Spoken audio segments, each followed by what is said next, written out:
Piala Asia 2023 menjadi ajang pertaruhan Sintayong bersama timnas Indonesia. Saat ini pelatih asal Korea Selatan itu sudah menentukan 29 pemain yang bakal mengikuti pemusatan latihan di Turki. Mungkin ada beberapa penggemar yang kurang setuju ketika melihat daftar nama yang dipanggil Sintayong untuk mengikuti TC Timnas Indonesia di Turki.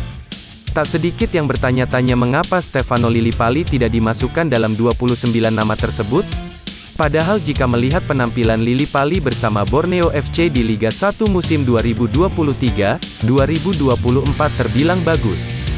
Dia sejauh ini menjadi satu-satunya pemain lokal yang tampil cukup konsisten di kompetisi domestik. Tercatat, Lillipali sudah mengoleksi 9 gol dan 11 assist dalam 23 penampilannya bersama Borneo FC. Kontribusinya itu menempatkan Pesut Etam menjadi penguasa sementara Liga 1 musim ini. Dengan koleksi 51 poin atau unggul 10 angka dari Bali United. Tapi kembali lagi kepada Sintayong. Mungkin pelatih berusia 53 tahun itu punya selera yang tinggi dalam menentukan pemain. Sejauh ini Sintayong belum menjelaskan alasan pemilihan pemain yang mengikuti TC dan pencoretan Lillipali. Jika alasan Lillipali tidak dipanggil karena fisik atau usianya yang sudah menginjak 33 tahun, sebenarnya itu tidak bisa dijadikan sebagai alasan. Sebab, jika dibandingkan dengan Dendi Sulistiawan, Hoki Caraka, Ramadan Sananta, Dimas Drajat dan Rafael Struijk, Lillipali jauh lebih unggul. Buktinya, Lillipali selalu menjadi starter bersama Borneo FC dalam 23 pertandingan musim ini. Mengutip Transfermarkt, dia sudah bermain selama 2027 menit untuk Pesut Etam di Liga 1 musim ini. Tapi bagaimanapun Sintayong sudah menentukan pilihannya. Penggemar sepak bola di tanah air wajib memberikan dukungan serta doa agar perjalanan timnas Indonesia di Piala Asia 2023 sesuai harapan.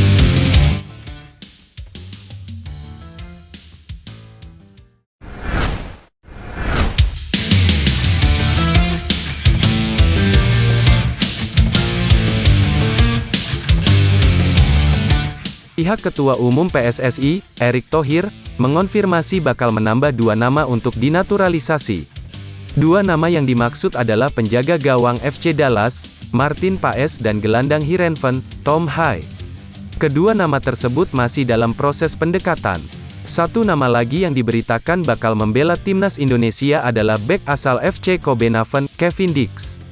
Berdasarkan kekuatan saat ini, hampir seluruh posisi timnas Indonesia sudah diisi oleh pemain naturalisasi. Satu-satunya posisi yang belum diisi oleh pemain diaspora adalah penjaga gawang. Meski begitu, ada 2 nama yang dirumorkan bakal membela timnas Indonesia pada masa depan yaitu Martin Paes dan Emil Audero. Jika menggunakan formasi 5-2-3, maka timnas Indonesia bisa memenuhinya dengan para pemain naturalisasi. Di posisi lini belakang, 3 bek tengah bakal diisi oleh trio Jordi Amat, J.I.Z, dan Justin Hubner bisa menjadi pilihan. Di posisi bek kanan, timnas Indonesia bisa menurunkan sosok Sandy Walsh. Sementara sosok Sain Patinama bakal menempati pos bek kiri timnas Indonesia.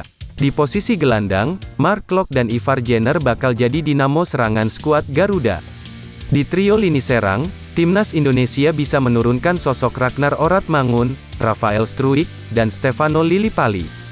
Stefano Lillipali tampil ciamik sepanjang musim ini bersama Borneo FC di Liga 1 2023-2024 meski belum mendapatkan kesempatan mentas lagi di timnas Indonesia.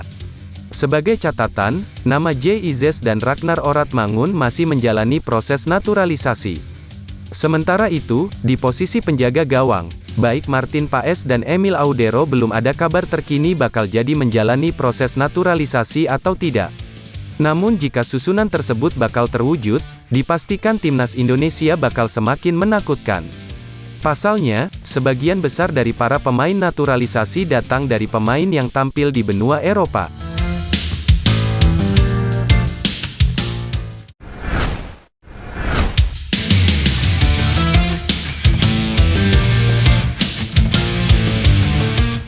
Legenda Belanda yang merupakan kapten di Piala Dunia 2010, Giovanni van Bronckhorst, mendukung penuh program naturalisasi yang dilakukan timnas Indonesia. Pemain naturalisasi itu diharapkan bisa mendongkrak prestasi timnas Indonesia di level internasional dan kini progres mereka dinilai cukup positif. Total ada 6 pemain yang berkarir di Eropa dan telah dilakukan proses naturalisasi seperti Sandy Walsh, Jordi Amat, Ivar Jenner, Rafael Struijk, Sain Patinama, serta Justin Hubner. Ketua Umum PSSI Erick Thohir juga pernah menyatakan bahwa dirinya masih menunggu proses naturalisasi 5 pemain keturunan lainnya untuk memperkuat timnas Indonesia. 4 di antara pemain keturunan Indonesia ini juga bermain di kompetisi Eropa seperti JIZES, Tom Hai, Ragnar Oratmangun, dan Nathan Joaon. Sementara satu lainnya berkarir di MLS yakni Martin Paes. Kami masih menunggu juga Tom Hai, dia gelandang bertahan dan sepertinya juga ingin, sama Martin Paes, kiper utama FC Dallas di MLS, kita tunggulah, kata Erick Thohir di Instagramnya. Meski demikian, program naturalisasi pemain keturunan yang dilakukan oleh PSSI untuk memperkuat timnas Indonesia mendapat tanggapan positif dari legenda sepak bola Belanda yang juga punya darah keturunan Maluku, Giovanni van Bronckhorst. Mantan punggawa Barcelona yang menjadi kapten bagi Belanda di Piala Dunia 2010 itu memprediksi bahwa program naturalisasi timnas Indonesia akan maju dan memberikan dampak positif di masa depan. Namun menurutnya, masyarakat Indonesia harus bersabar. Pasalnya hal tersebut tidak bisa didapatkan dalam jangka waktu yang cepat. 10 hingga 20 tahun ke depan saya yakin sepak bola Indonesia akan jauh lebih baik, kata Van Bronckhorst.